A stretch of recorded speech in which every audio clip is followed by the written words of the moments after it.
we are taking a return to Salem's Lot. Now, this was a 1987 follow-up film to the 1979 movie Salem's Lot, of course, based on a Stephen King story.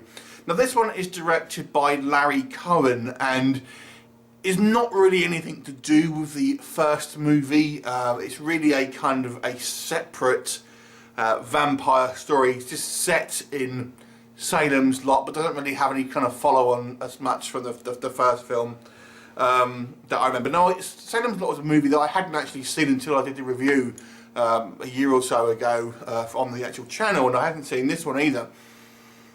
So the story here basically focuses on this kind of this guy who's some kind of like archaeologist doing some kind of research on anthropologist, doing some research on different tribes and stuff, and he basically gets a call from his ex-wife to try and look after his kind of troubled teenage son.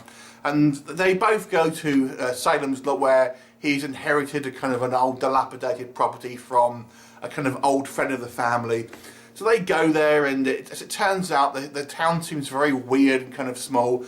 And as they find out not long into the movie, it's actually full of vampires. And the vampires have brought this guy here because he's a respected kind of scientist, and they want him to write a kind of Bible for them to basically, for their own use, to kind of maybe eventually kind of come out to the world as vampires. And they kind of take his son almost hostage to try and get him to write this book. So that's your basic kind of setup for the film there. So let's talk about Return to Salem's Lot. This is a bizarre movie because it just seems to be all over the place in its plot. I mean, we kind of have this town of vampires who say they've kind of sworn off, killing human blood only in very extreme circumstances, but we see them kill literally anyone who kind of comes into the town. Tramps, teenagers who just happen to kind of wander in. So that's kind of funny. They have these kind of like, it's never really properly explained, but they have these drones, which are kind of, I guess, humans that are born from vampires. Yeah, that kind of watch over them in the day. The actual story here I found was very illogical.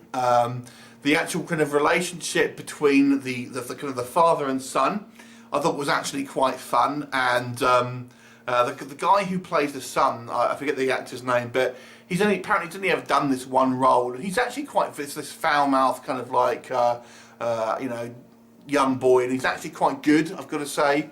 And I kind of quite liked their kind of the relationship and stuff like that.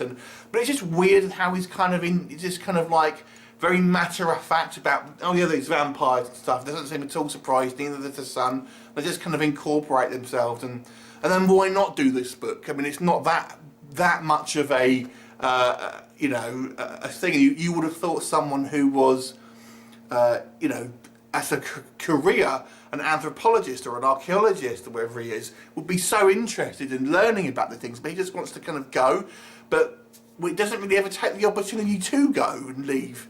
It's bizarre. The film's just kind of, the plot here is just really kind of ridiculous, I've got to say. Then we have this kind of like this elderly Nazi hunter turn up. I don't know, it's just a bizarre, just thrown together, this movie, it seems. I think the performances are kind of quite good, but the vampires never really seem that threatening. There's some really kind of stupid moments where, for example, when they eventually have our kind of conflict, vampires will literally just kind of sit there and kind of go, "Arr!" and then wait until someone throws holy water on them or something like that, and never really try to attack. I think it's really ridiculous.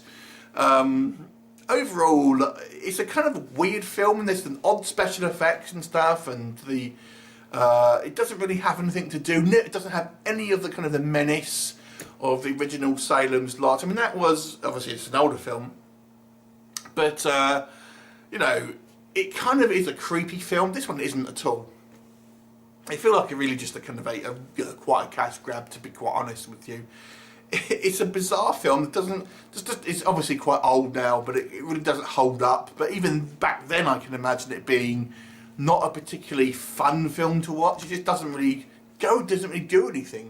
So I've got to say, I was kind of a little bit not particularly impressed with this one, so I'll give it a 4 out of 10. Have you seen it? What did you think of it? Leave me a comment and I look forward to seeing you next time. Bye for now.